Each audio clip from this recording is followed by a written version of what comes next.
Bonjour. En finale, lors de la dernière émission, je vous souhaitais du bonheur. Je recommence. Je vous souhaite du bonheur. J'espère que le fait de m'écouter, c'est plus que m'entendre, m'écouter, sans prétention, là. Je ne parle pas de me voir, mais de m'écouter, pourrait contribuer à un certain bonheur de votre part. C'est évident que, comme communicateur, le but que je vise, c'est que je vous nourrisse de quelque chose.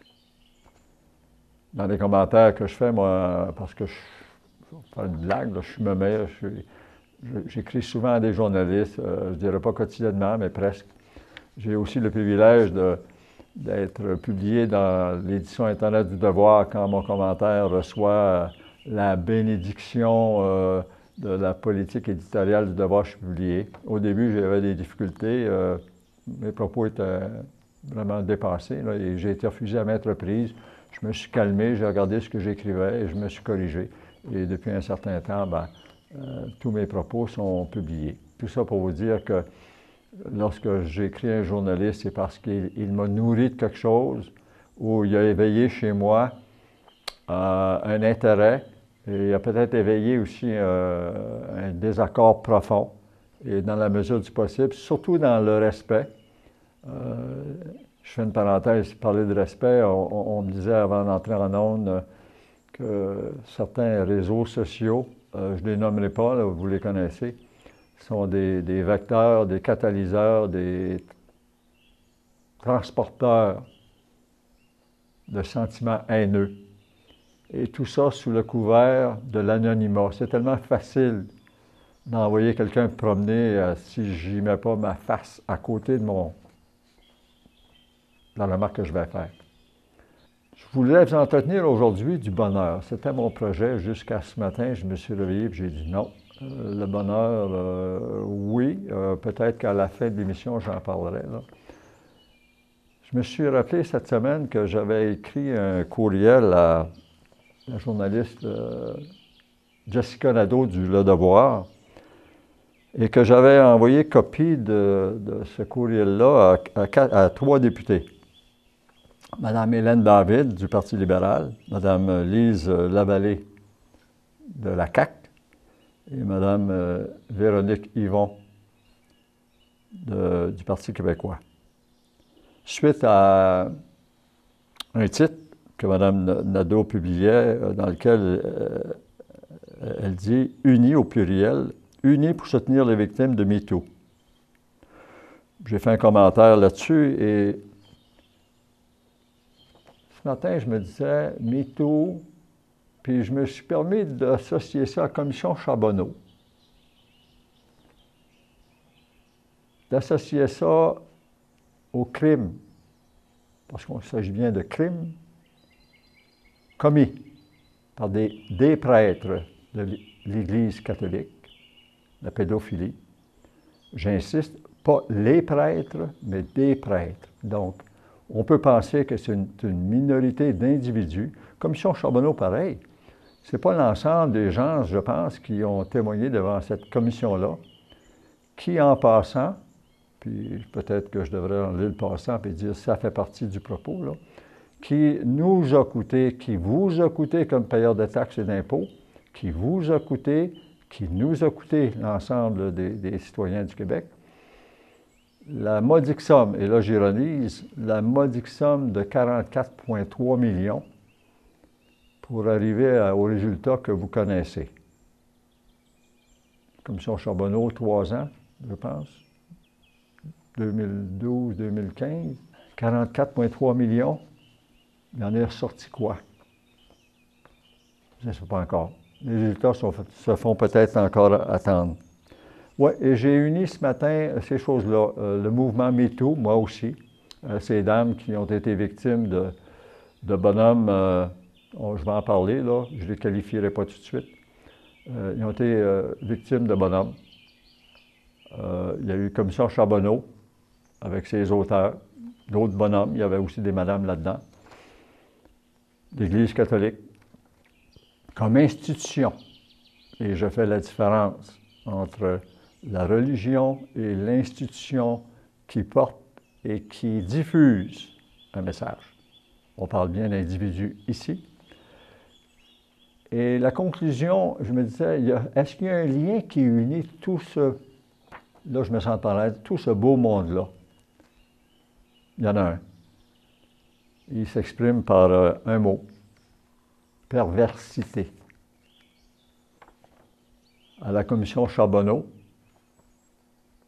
il y a des acteurs de la dite commission, des gens qui ont témoigné là, qui, dans leur vie, ont fait preuve de comportements pervers. Vous avez payé pour ça, et je l'ai payé pour ça.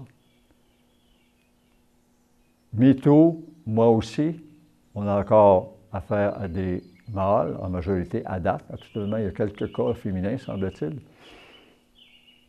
d'individus qui ont fait preuve de comportements pervers.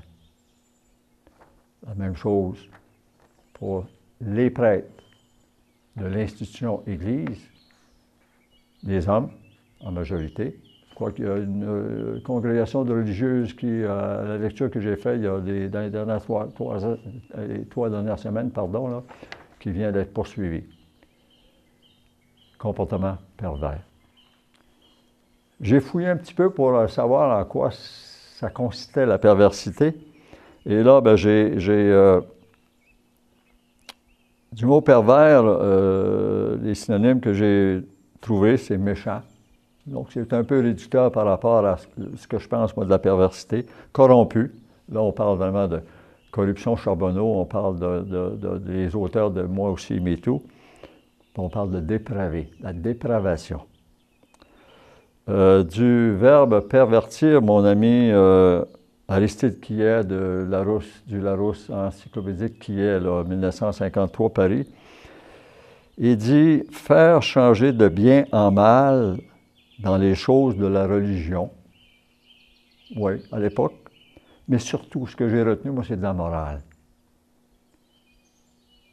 Quel type de morale il y a dans la perversité, quelle qu'elle soit du type de la commission Charbonneau, qu'elle soit du type de Moi aussi, MeToo, qu'elle soit du type des auteurs de ces drames sexuels. Dépravation.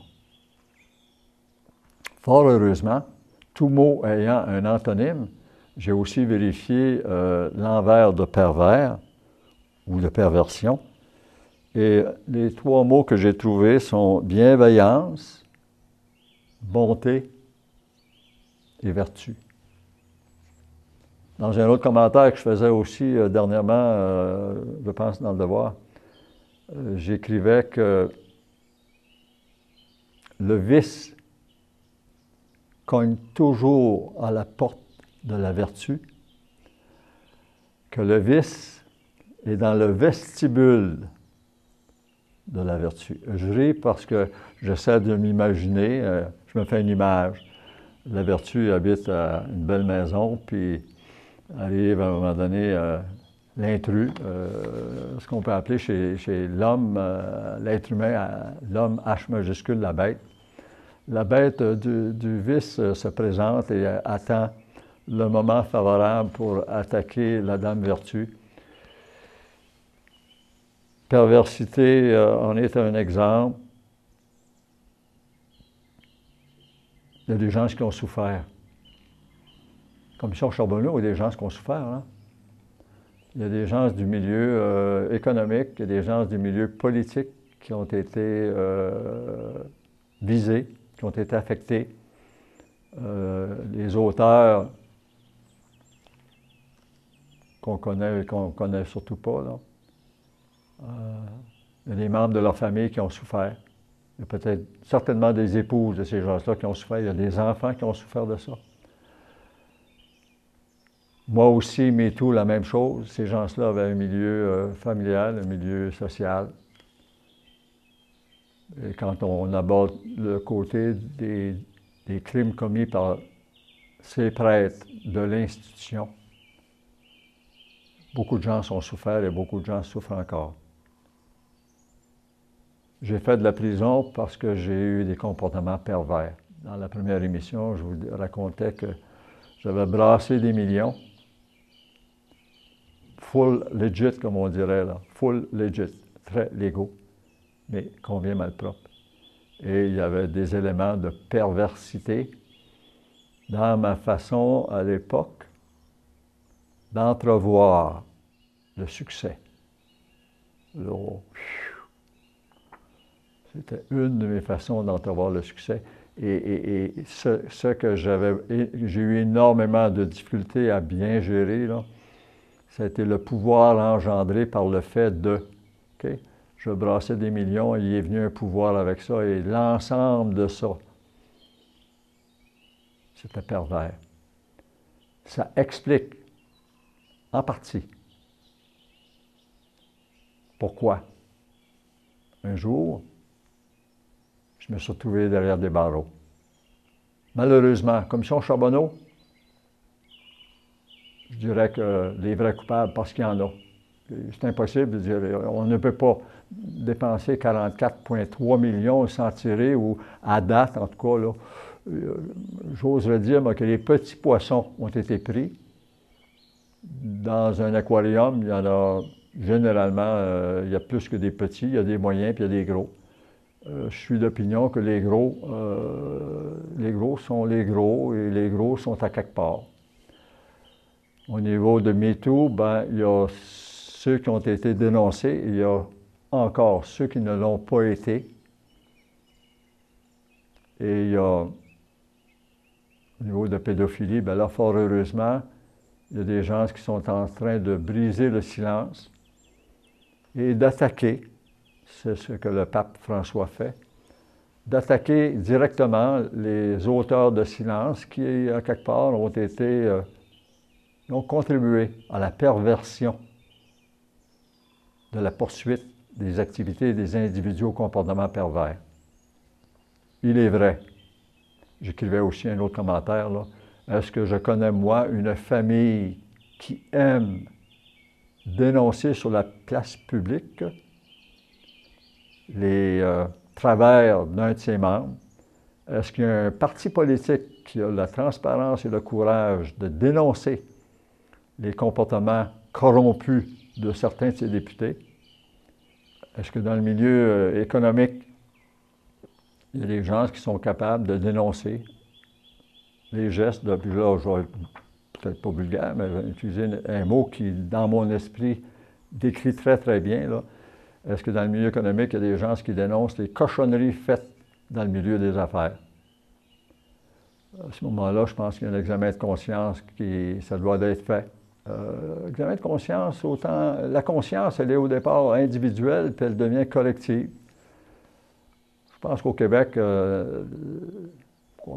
ailleurs, encore hier, j'écoutais les nouvelles sur le Brésil, c'est loin d'être jojo ce qui se passe là, mais ce qui se passe ailleurs de laid ne justifie pas ce que je peux faire de laid, moi, dans ma propre vie. Trop souvent, on dit, bien, lui le fait, je vais le faire moi aussi. On se déculpabilise ou on se déresponsabilise en pointant l'autre comme étant ma conscience à moi pour me libérer de ma propre conscience. Wow. Dans une prochaine émission, je vous parlerai peut-être de la conscience et de travaux que j'ai faits, d'une chronique que j'ai signée à un moment donné sur la conscience et sa grande possibilité que je la rende élastique. Dans mon cas, je peux vous dire qu'en brassant des millions, puis avec tout ce qu'il y avait comme environnement, j'avais trouvé une formule pour donner à ma conscience une telle élasticité qui a fait que je me suis retrouvé en dedans.